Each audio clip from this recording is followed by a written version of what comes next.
Well, hello, Shiny Crafty People. It's Tim Totten here, and welcome back to the channel. Today, I want to show you how to make a shirt that's maybe too large, a bit smaller. Now, this jersey is a limited edition jersey for a Marvel character called the Scarlet Witch. And a dear friend of mine said, hey, I bought this shirt. There was the last one left, but it's an extra large, and I really need more like between a small and a medium. He's not a very big around guy. Like, this shirt fits me perfectly. He's a bit smaller than I am, so he needs this to be a bit smaller so it doesn't feel like it's swimming on him. The problem is, the typical way you would do that, if you were really going to take some shirt or jersey, you would need to take the pieces apart, like take the arms off, and then you would want to shorten the front here, and then you'd make the armhole go in even further, and you'd have to make everything a bit smaller. Now, I don't necessarily feel like that's a great plan.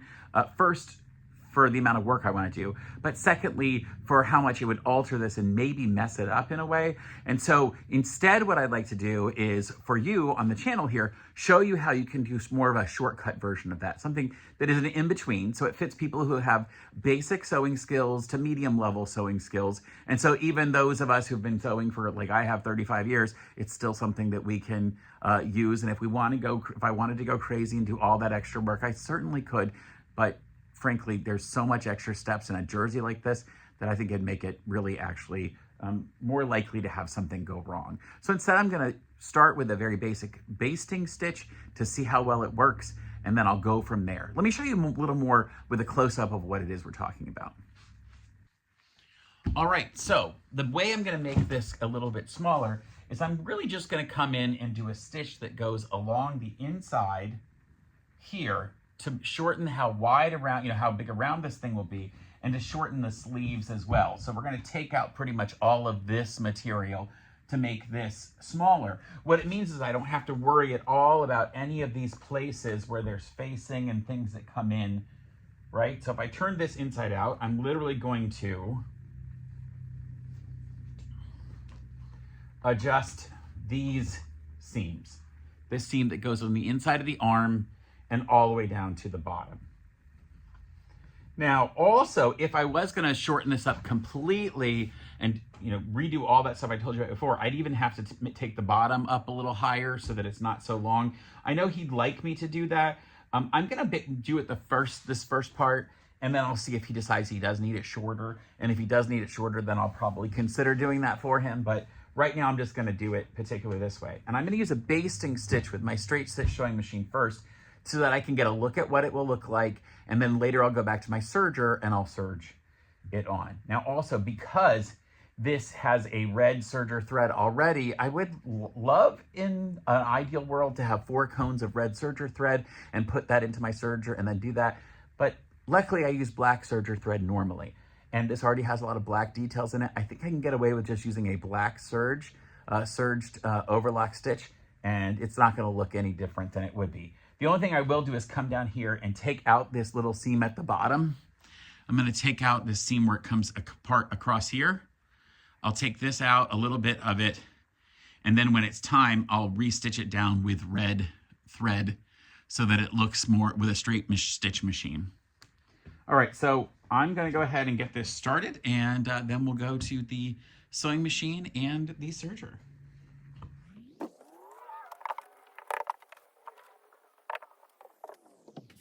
Before I started, I did actually put this on my friend's body and measure how much I want to take out. And I want to take about 4 inches out of each side. Now, I don't want to take an actual 4 inches because that would actually mean 8. This is doubled fabric. So I'm going to cut 2 inches out. I'm going to put the stitching line 2 inches in on either side. And the way I'm doing this is I'm going to take my ruler, and I know where my 2-inch mark is in from the side. And then I'm just going to put that mark, that line at 2 inches, right along the previous stitching line. And I just move the fabric underneath to hit the 2 inches mark. And then I will come in and put in a chalk pencil mark down there. Put that 2-inch mark in. Same thing as I get up to the arm. And I'll do the same thing on the arm. Now, I did measure his arms as well and make sure that was going to be appropriate. And it was for him. So you might have to connect it in. And then I can come back and pin along that. And I'll pin on the inside of that measurement, that mark, so that as I'm stitching it and then go to serge it later, I can leave the pins in if I choose to. Let me get my pins. Now, one of the things I want to point out about this is that I don't want this material to go this direction, to stretch this way. And if I put a pin in where I normally would perpendicular to what I'm sewing, it could stretch along the pin space here. So I will actually, in this case, pin going up and down because I'm less worried about the pin, the fabric moving this way. I think I can keep it in proper line.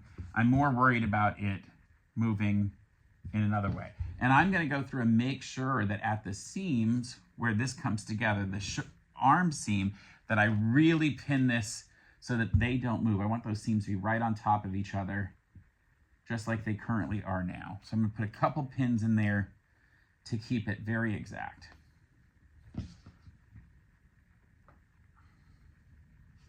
And then everything else kind of works off of that particular pin.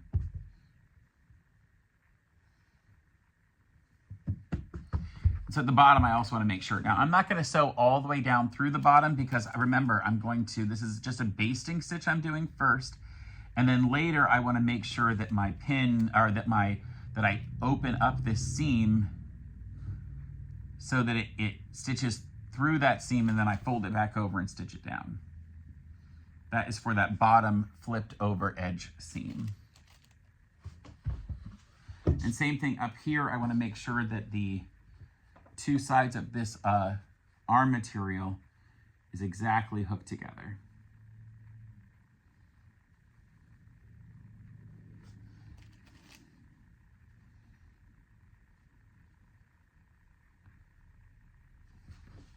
So it's really important for me to have that done correctly, and then I'm going to do the other side, and I'll go to the sewing machine, and from there I will stitch it. So let's start to the fast forward.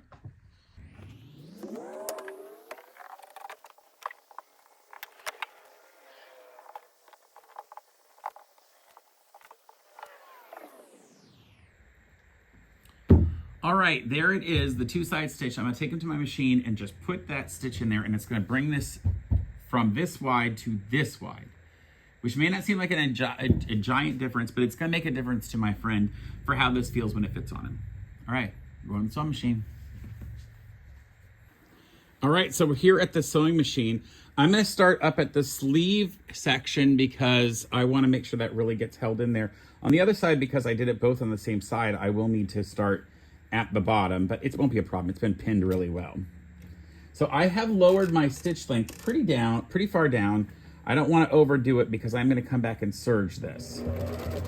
Now I do have a pin through this, and I'm going to go ahead and be very careful to go slowly over it. You could remove it. I want that to stay exactly in place, so I'm going to slowly go over it. I did use the needle down function on my machine so that when it ends, the needle's still in the machine. Okay, I went over that slowly. And again, remember, I'm using a long stitch here because I want to be able to pull these threads out if I'm not happy with how it worked. And I'm just following that chalk mark that I have along here. I'll make sure I zoom in so you can see that. Now this is a stretch fabric, which is why an overlock stitch on a serger is going to be the best option. I'm just using this straight stitch, like I said, to baste this together. And as I get down to the bottom here, I'm just not going to go all the way through this folded edge at the bottom. I'm not even going to back stitch, so in case I have to take that out of there. Now I'll spin it around and do the other side. And here I told you I'm going to have to start at the bottom, but that's okay. So I won't start all the way at the very bottom. I don't even back stitch. And again, I'm just following through. It may look like I'm pushing the fabric through. For those of you who are new to sewing, I am not pushing. You would see it pushing if I was doing that. I'm just holding on, keeping it straight, and I'm letting the feed dogs on the machine do the work of pulling the fabric through. So I'm just doing this to keep everything sort of angled and straight. I'm letting the machine do the work. I can feel it pulling.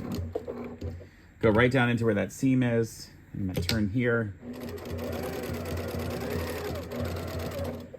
I didn't put a needle through this one exactly, but I am gonna go up a little bit.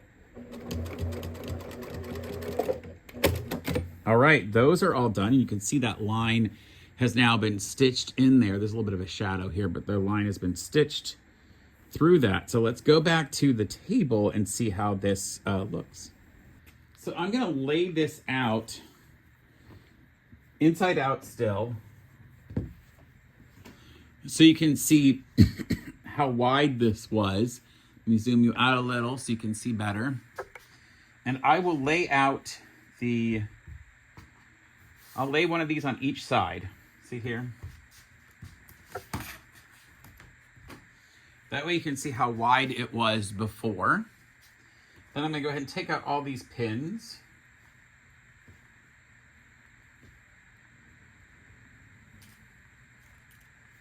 And I have a magnetic pin cushion here with way too many pins on it, as you see, but I'm gonna take out all those pins because when I turn this inside out, I want only the stitching to be holding it. And so I want you to be able to see just how much we've sort of taken off with this simple alteration.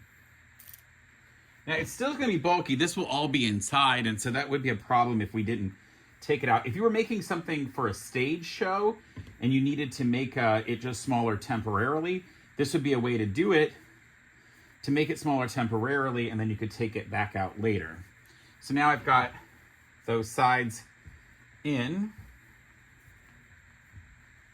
And it's a little bunchy here because we have all that extra fabric trying to turn a corner. Obviously, it's not going to be that big later. You wouldn't have that bunch later, so I'm going to cut all that out.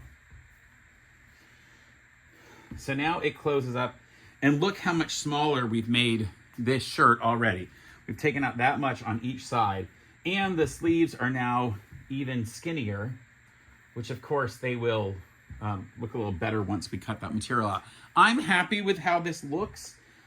He's going to be, I think, happy with it too, because it's going to fit him a little better. And so I'll go to the machine now, to the serger, and go ahead and use the serger to cut off this extra section. First though, I will get my seam ripper and just open up a section on either side here, and then stitch it back down with my regular sewing machine after everything is finished. So I'm here at the serger, and you'll notice that I have my seam from the top coming down, and I went ahead and used my seam ripper to take out that fold so that it would go completely around. And then I'm gonna, on my serger, I'm just gonna make sure that I've got a decent seam length, and it's fine, it's at a neutral seam length. And I also wanna make sure that my blade is engaged, and it is, my blade is up. I can see that here. There's some things here that would engage the blade or take it off. You can pop the blade up or down. So I'm gonna come in and start to serge this off, and I'll go kind of slowly, make sure I'm happy with the stitch length. And you'll see it's, the serger is cutting off that extra material and creating that serged overlock seam.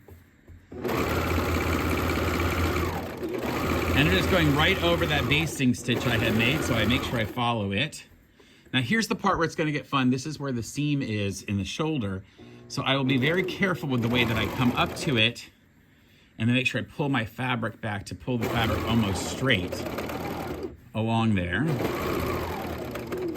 Then I'm just gonna make sure that my two ends are right at each other there.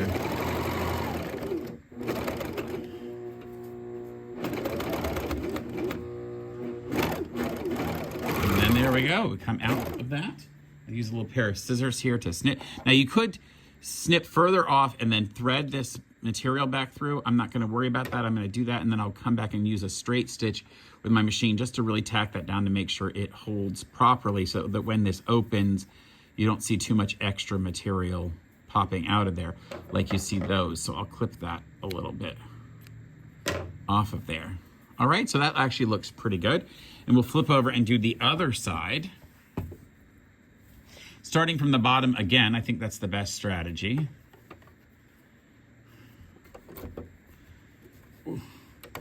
Now remember I told you I'm gonna have to fold this seam back over at the bottom edge here. I'll have to fold that back over and stitch it down, and I'll use a top stitch to do that so it makes it look like it's been serged still. A serger uses 1 or 2 needles. In this case, I'm using 2 needles, and they did that previously on this garment. So I made sure I still use 2 needles.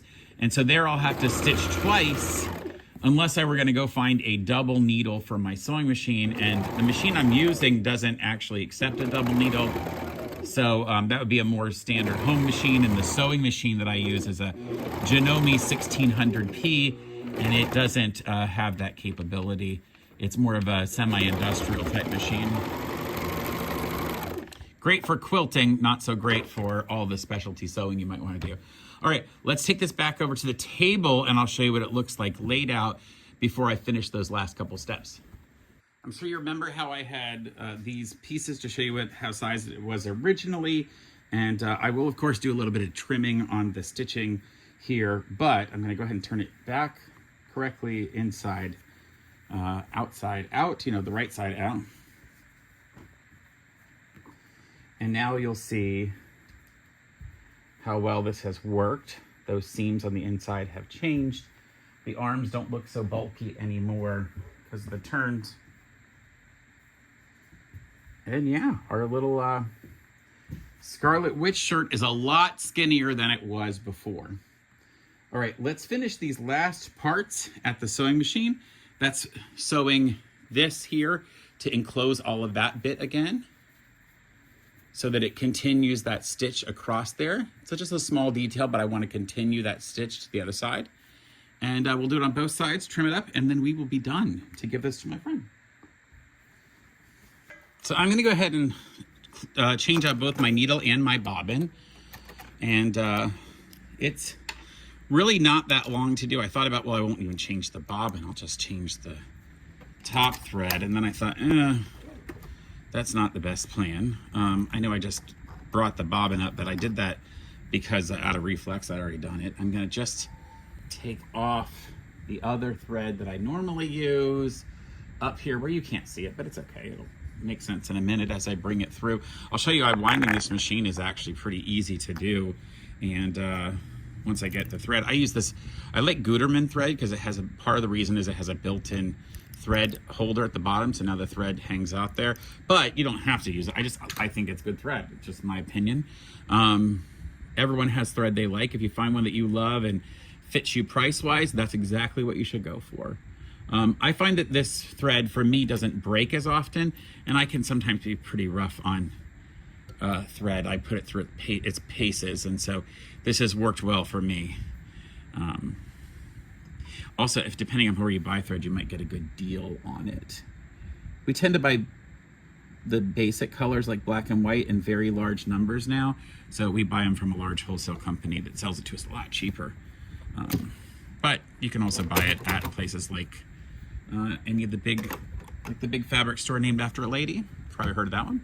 All right, so after I've done talking and talking to get that done, I'm gonna get over here and I'm gonna do a little bit of trimming here on this piece. I wanna make sure I get it trimmed up. And what we're gonna do is, I'm gonna fold this down and come back and put these stitches, these double stitches right back through it. So I'll do with the farthest one first, the one that's the farthest in. And it's red on red, so it's not gonna be super noticeable, which I like. It's not gonna be overly. You could pin it if you want, or even put a basting stitch in it. I'm not so worried about it.